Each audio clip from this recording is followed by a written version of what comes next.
Assalamualaikum warahmatullahi wabarakatuh. Welcome back to my channel. Pada pertemuan kali ini, kita akan membahas tentang Mapel IPAS kelas 4 kurikulum Merdeka. Anak-anak Bapak yang Bapak cintai, pada materi hari ini kita akan membahas tentang tumbuhan sumber kehidupan di bumi. Pada bab ini terdapat beberapa topik. Topik A, topik B, topik C. Topik A dan topik B kita sudah membahasnya terlebih dahulu.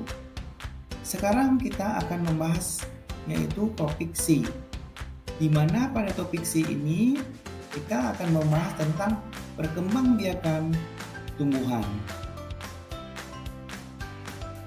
Sebelum melanjutkan ke materi proses penyerbukan, sebelum itu kita timbul pertanyaan, bagaimana tumbuhan berkembang biak?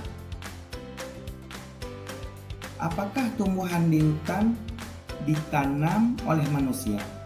Jika tidak ditanam, lalu bagaimana tumbuhan itu bisa tumbuh tersebar di mana-mana?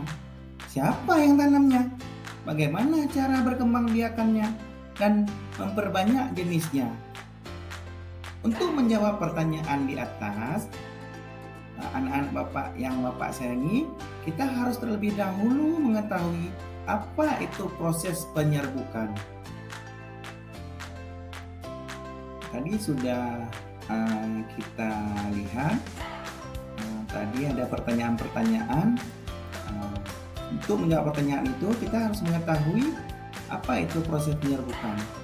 Proses penyerbukan adalah tahap awal dari perkembangbiakan tumbuhan.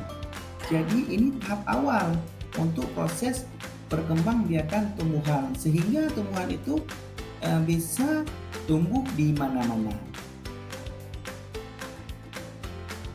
Berdasarkan alat perkembangbiakan tumbuhan terbagi dua. Nah, jadi anak-anak Bapak yang berbahagia, jadi berdasarkan alat perkembangbiakan tumbuhan itu terbagi kepada dua. Yang pertama itu bunga sempurna, dan yang kedua itu bunga tidak sempurna. Apa itu bunga sempurna? Bunga yang memiliki alat jantan, benang sari, dan alat betina, putih, secara bersama-sama dalam satu organ. Dan apa itu bunga tidak sempurna? Bunga yang memiliki alat jantan, benang sari, dan alat betina, putih, secara terpisah. Untuk mengetahui lebih jelas, mari kita lihat bersama bunga sempurna secara lengkap. Ada berapa item-itemnya?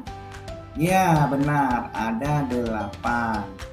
Yang pertama ada yang namanya mahkota. Bagian bunga yang berwarna indah menarik serangga untuk hinggap. Jadi mahkota inilah yang membuat serangga-serangga itu suka hinggap di bunga tersebut. Yang kedua ada kelopak. Yang ketiga ada dasar bunga.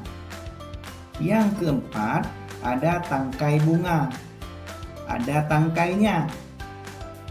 Yang kelima ada bakal biji, tempat tumbuhnya biji setelah terjadi perkembangbiakan.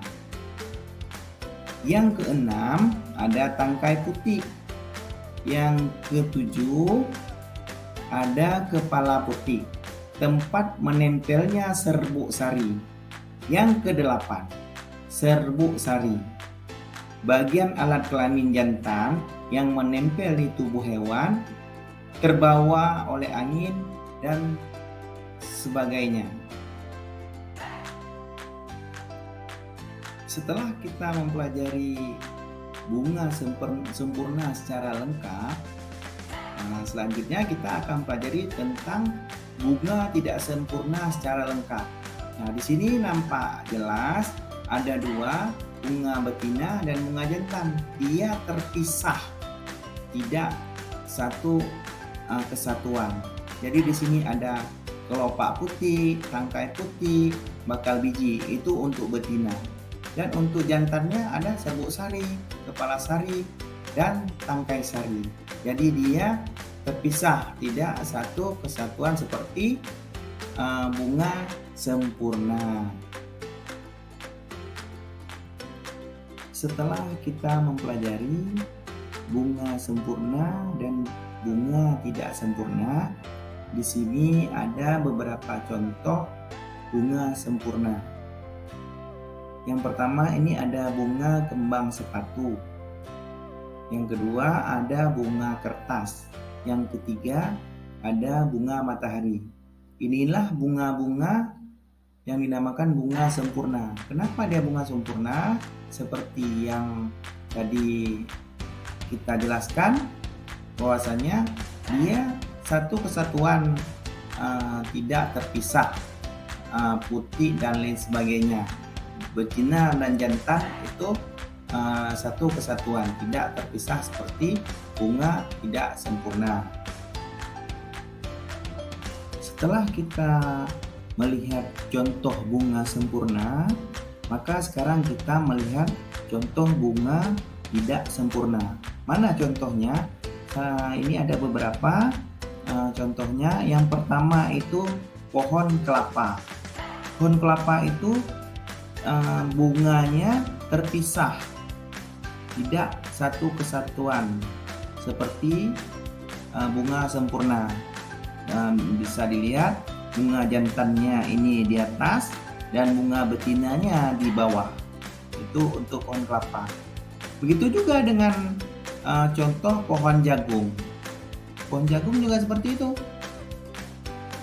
Yang bunga jantannya ada di atas, bunga betinanya itu di bawah. Jadi terpisah, tidak seperti bunga sempurna. Di sini kita akan mempelajari tentang penyerbukan dilakukan oleh hewan. Jadi di awal ada pertanyaan, bagaimana cara perkembangbiakan tumbuhan. Nah, di sini terjawab bahwasanya perkembangbiakan tumbuhan dilakukan dengan penyerbukan, dilakukan oleh hewan. Hewan-hewan apa saja yang bisa melakukan penyerbukan? Yaitu yang pertama ada lebah, yang kedua ada burung, yang ketiga ada kelelawar, dan ada beberapa lainnya yang juga berperan penting dalam penyerbukan tumbuhan. Kita mempelajari materi sebelumnya yaitu tentang penyerbukan. Anak-anak Bapak yang Bapak sayangi, mari kita sama-sama melihat bagaimana ilustrasi penyerbukan yang dilakukan oleh hewan lebah. Bunga kembang sepatu adalah salah satu bunga yang sering dihinggap oleh lebah dan hewan-hewan yang lain. Lebah akan mengisap nektar pada bunga dan kakinya akan menempel benang sari, sehingga serbuk sari lengket pada kaki lebah. Ketika lebah mencari nektar yang lain, maka kakinya akan menempel pada putih. Kemudian serbuk sari yang menempel pada putih diserap masuk